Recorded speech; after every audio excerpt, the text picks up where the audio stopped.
And did you see this video yet? 3 people taken to a hospital this afternoon after a car drove into the La Riviera restaurant in Bryan. It happened during the lunch hour. This is amazing. During the lunch hour, Bryan police say an 81-year-old driver was trying to park in the handicap spot when she accidentally hit the gas pedal instead of the brakes. Her car went all the way into the restaurant where folks were, of course, there eating lunch. Police say a couple of the people inside the building were hurt, taken to the hospital to be checked out. The driver was also hurt. She was also taken to the hospital, but her injuries at this point, we're hearing, are not life-threatening. This is amazing. Nobody was killed in this. Absolutely. You've got a packed restaurant, people there eating lunch. We were told that there was a group having a meeting there, and this car just comes barreling through, and there are some injuries, and we hope everybody's okay. But man, you look at that video, that car in there, luckily nobody was killed. Luckily nobody was killed. The fact that they're just getting taken to the hospital to get checked out, we're surprised, we're thankful.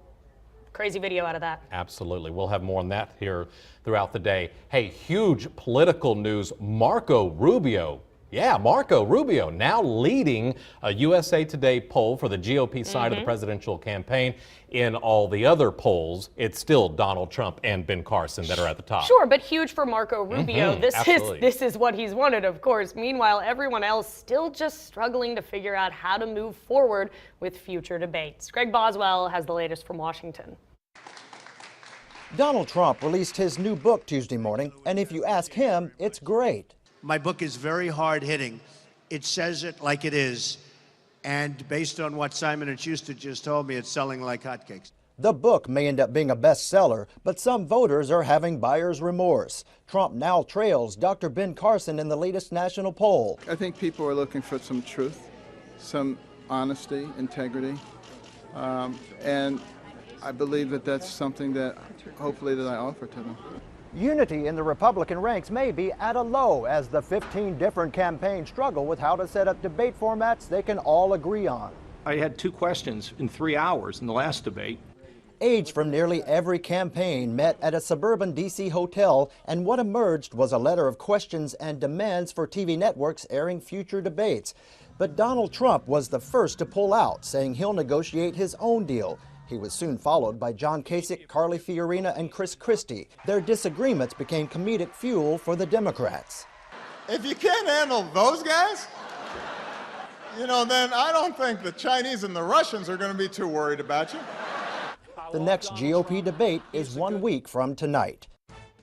Greg Boswell reporting there. Now, there are 3 Republican debates before the Iowa caucuses, which are February 1st. And don't forget, you can see the next Democratic presidential debate right here on KBTX on November 14th, a couple Saturdays from now. A Saturday night. We were marveling over that earlier. Why a Saturday night? I don't know. I had to look at that 3 times, and I leaned over to Kathleen at the desk, and I said, are you looking at this?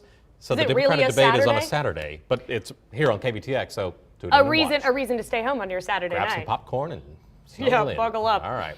Hey, it is Election Day. Hopefully you got out and vote, and there are a lot of local races. We're going to be covering those in the 5, 6, and 10 o'clock shows. But there are 2 races that are outside the Brazos Valley that literally the entire nation is watching. One, in Ohio, voters there are voting on legalizing marijuana, just like Colorado and a couple of the other states. Following that trend. And then in Houston, a little bit closer to home, voters are weighing in on a transgender bathroom measure. Mark Boyle takes us to the final push to sway voters on that issue. The highly controversial Houston Proposition 1, Houston's Equal Rights Ordinance, once again took center stage today as those for it and against it are trying to reach as many voters as possible.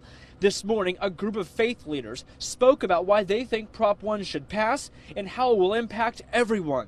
We desire to be movers and shakers for peace and justice in our city. And that is why our community affirms Proposition 1, Houston's Equal Rights Ordinance. We believe we are all God's children.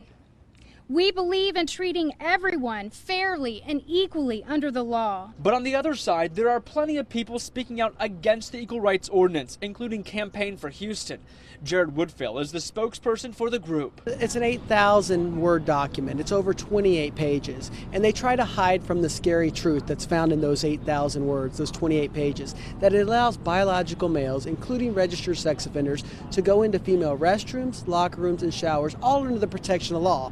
And and we as Houstonians need to say no to that. Earlier today, Governor Greg Abbott took to Twitter to oppose the ordinance, tweeting, "Vote Texas values, not Hillary Clinton values. Vote no on City of Houston Proposition 1, no men in women's bathrooms." So what does this mean for employers and business owners? We represent employers and management in complying with labor and employment laws, and if Prop 1 passes, our job will be to educate employers and help assist them and provide compliance, either counseling or training, to make sure that they can comply with what's required by the law.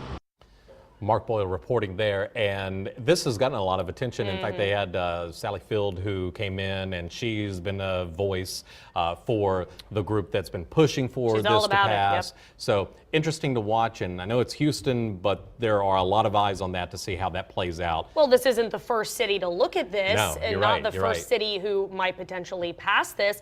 This is another one of those, this could be a small pocket that gets shut down quickly, or this could be the beginning of a very, very national trend. And it's interesting, everybody seems to have quite the opinion on it, and everybody's weighing in, so we will see what happens. Keep an eye on that.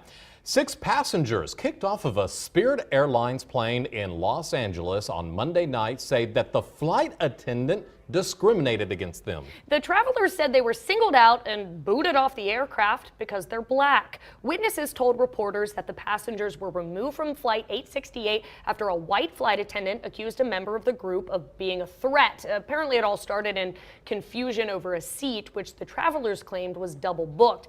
Then police came, escorted 3 couples off of the plane. There is cell phone video of this floating around on the internet, and when the flight arrived in Dallas on Monday without the 6 passengers, there were some other people there that said, yes, these members on these people on the plane, they were black, they were being disruptive. But if you look at the cell phone video, this is one of those situations where a flight attendant asked some people to move around, and we've seen this.